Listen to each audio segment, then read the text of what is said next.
a NAPOLCOM resolution on the preventive suspension of General Macapas.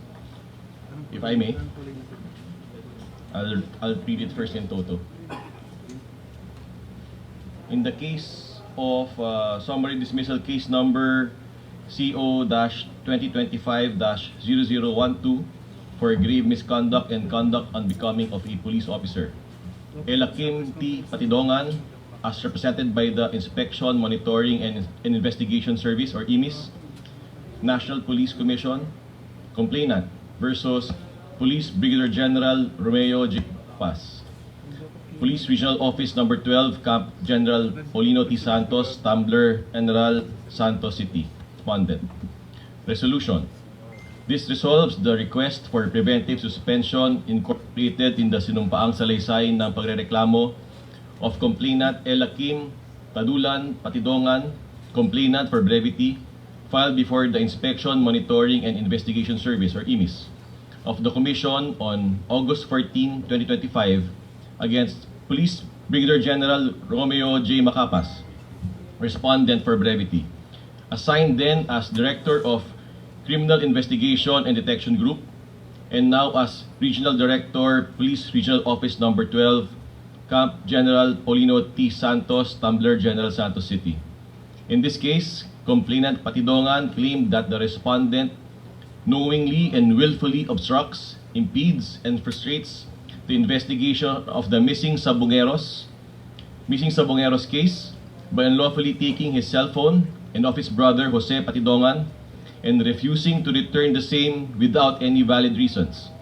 Moreover, respondent altered the messages contained in the cell phones by deleting some of the messages. He even allegedly concealed the SD cards of the cell phones despite knowing that these are material evidence in the missing Sabongeros case. This present complaint is related to the pending admin case against several police officers filed before the Commission. Moreover, complainant alleged that considering respondent's high position and influence as Director of CIDG, now PRO 12 Regional Director, and the gravity and seriousness of the offense committed, a preventive suspension order against him is warranted to avoid possible miscarriage of justice. The Commission finds the motion meritorious. Section 1, Rule 16 of the NAPOLCOM Memorandum Circular Number 2016-002 provides, thus, preventive suspension of the respondent by the disciplinary authority or the IAS. The concerned disciplinary authority or IAS, upon motion of the complainant, may, at any time after a case is formally filed but before the submission of the complaint's position paper or conduct of clarificatory hearing, place the respondent on preventive suspension for a period not exceeding 90 days under the following circumstances. A, that the charge is serious or grave and the evidence of guilt is strong, or there is evidence to show that the respondent exerting efforts to harass, intimidate, coerce, or unduly influence the complainant or his/her witnesses into withdrawing the complaint or retracting the sworn statement against the respondent or to tamper with the evidence.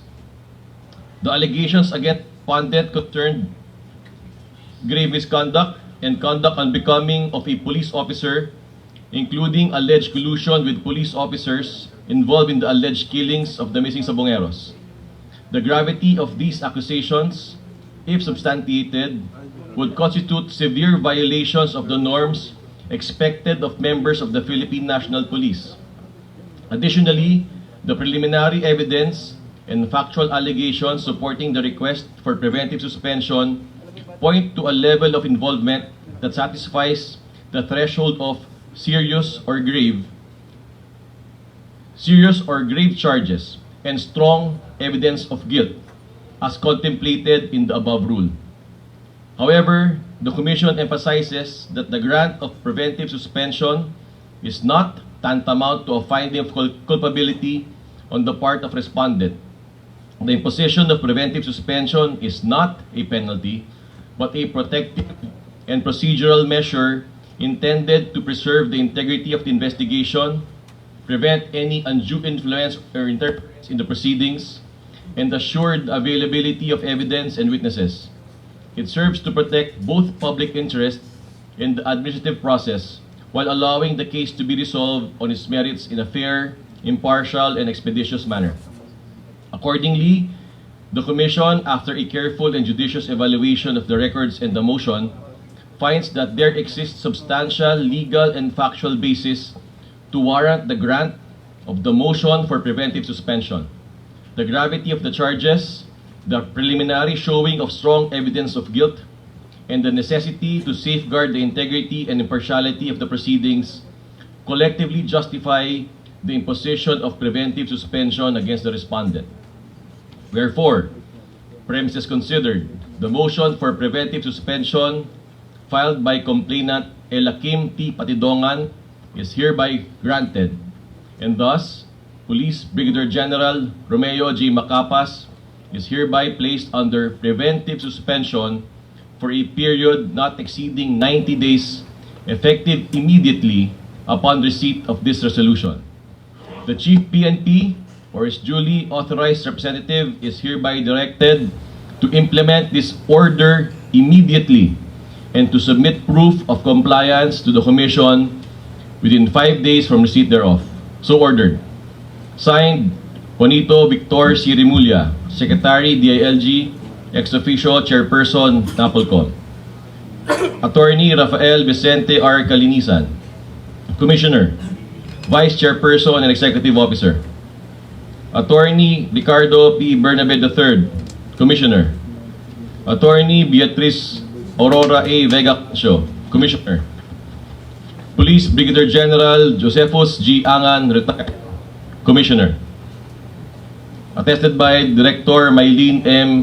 Higilos Caluya, Acting Staff Service Director, Legal Affairs Service.